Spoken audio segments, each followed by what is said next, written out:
Social മീഡിയയിലൂടെ ഒഴുക്കിക്കൊണ്ടേയിരിക്കും. അതാണ് ഞങ്ങളുടെ അറ്റാക്കിങ്ങിൻ്റെ പുതിയ രീതി എന്ന് പറയുന്നത് പോലെയല്ലേ രാഹുൽ ഈശ്വറും പറഞ്ഞത്? അതായത് ഒരു ജാഗ്രത അവിടെ വ്യക്തിമായ ആളുകൾ കൂടി പുലർത്തണമായിരുന്നു, ജാഗ്രത പാലിക്കണമായിരുന്നു. നേരത്തെ നമ്മൾ പറഞ്ഞിട്ടുണ്ടല്ലോ, ഡൽഹിയിലെ പണ്ട് ഒരു പെൺകുട്ടി വാഹനത്തിൽ അതിക്രൂരമായ ലൈംഗിക പീഡനത്തിന് ഇരയായിട്ടുള്ള സംഭവം. ആ സംഭവത്തിലൊക്കെ തന്നെ എന്താണ് അവിടെ പറഞ്ഞ എന്താണ്, രാത്രിയിൽ അങ്ങനെ ഇറങ്ങി നടക്കാൻ പാടുണ്ടായിരുന്നില്ലല്ലോ എന്ന് പറയുന്ന ഒരു വിഭാഗത്തെ നമ്മൾ കണ്ടു. അതുപോലെയാണ് വിക്ടിം കുറച്ചുകൂടി ജാഗ്രത പാലിക്കണമായിരുന്നു ഡ്രസ്സിങ്ങിൽ. ചിന്ത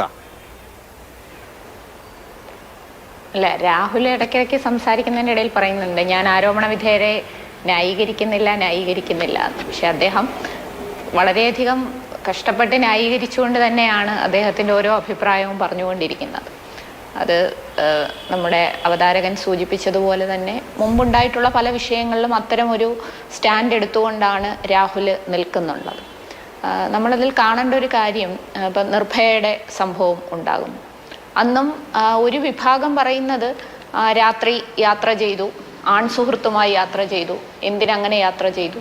അങ്ങനെ എപ്പോഴും ഇരയാക്കപ്പെടുന്ന സ്ത്രീയെ വീണ്ടും വീണ്ടും കുറ്റപ്പെടുത്താൻ വേണ്ടിയുള്ളൊരു ശ്രമം നമ്മുടെ സമൂഹത്തിൽ ഉണ്ടാകാറുണ്ട്. അസമയം, ഏതാണ് അസമയം എന്നുള്ള ചോദ്യം കുറേ കാലമായി സ്ത്രീകൾ ചോദിക്കുന്നതാണ്. പുരുഷന്മാർക്ക് ബാധകമല്ലാത്ത ഈ അസമയം എന്തുകൊണ്ട് സ്ത്രീകൾക്ക് ബാധകമാകുന്നു? അടുത്തതായി രാഹുൽ ഇവിടെ പറഞ്ഞൊരു കാര്യം, വൾഗറായി വസ്ത്രം ധരിക്കുന്നതിൽ നിങ്ങൾ പിന്നോട്ട് പോകേണ്ടതല്ലേ? ആ കലാകാരിയോട് ചോദിക്കുന്നതാണ്. അതുപോലെ തന്നെ വസ്ത്രധാരണത്തിൽ ഒരു മിതത്വം പാലിക്കേണ്ടതല്ലേ? അവർ ഉപയോഗിക്കുന്ന വസ്ത്രധാരണത്തെക്കുറിച്ച് എങ്ങനെയാണോ ഈ സ്ത്രീവിരുദ്ധ കമൻറ്റുകൾ ഉണ്ടാകുന്നത്, അതിൻ്റെ ഒരു തുടർച്ചയായി, അതിൻ്റെ ഒരു എക്സ്റ്റൻഷനായി രാഹുലിൻ്റെ സംസാരവും ഇവിടെ മുമ്പോട്ട് പോവുകയാണ്.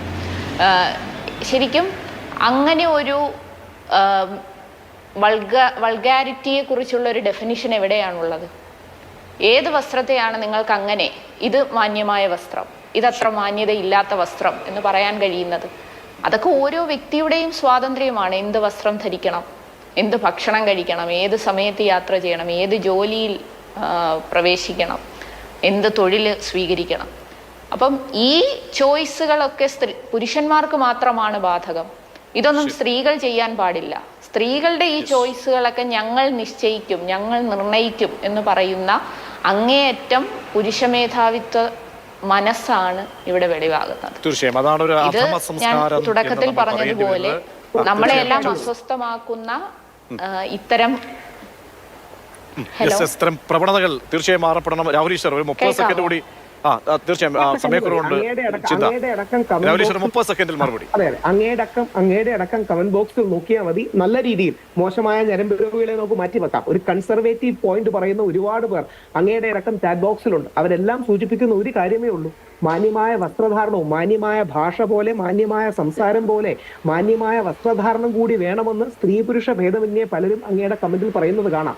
ഒരുപക്ഷെ ലിബറലുകൾക്ക് അത് ഇഷ്ടപ്പെടില്ലായിരിക്കാം, ഒരുപക്ഷെ പുരോഗമനവാദികൾക്ക് ഇഷ്ടപ്പെടില്ലായിരിക്കാം. പക്ഷേ വലിയൊരു സമൂഹം ജനങ്ങൾ ഈ പെൺകുട്ടിയോ അല്ലെങ്കിൽ ഏതെങ്കിലും പെൺകുട്ടി അങ്ങനെ മോശമായ വസ്ത്രം ധരിക്കുമ്പോൾ, നേരത്തെ അമല പോൾ എനിക്ക് ഭയങ്കര ഇഷ്ടമുള്ള നടിയാണ്, വളരെ ആരാധനയുള്ള നടിയാണ്, അല്ലെങ്കിൽ നമ്മുടെ ദിവ്യപ്രഭയുടെ അടക്കം ഉള്ള പല കേസുകളും ഉണ്ട്. ഇവരെല്ലാം വളരെ വലിയ കലാകാരികളാണ്, ലോകം അറിയുന്നവരാണ്. പക്ഷേ അത്തരം കാര്യങ്ങൾ വരുമ്പോൾ ഒരു കൺസർവേറ്റീവ് പോയിന്റ് ഓഫ് വ്യൂ നമ്മുടെ സമൂഹത്തിലുണ്ട്.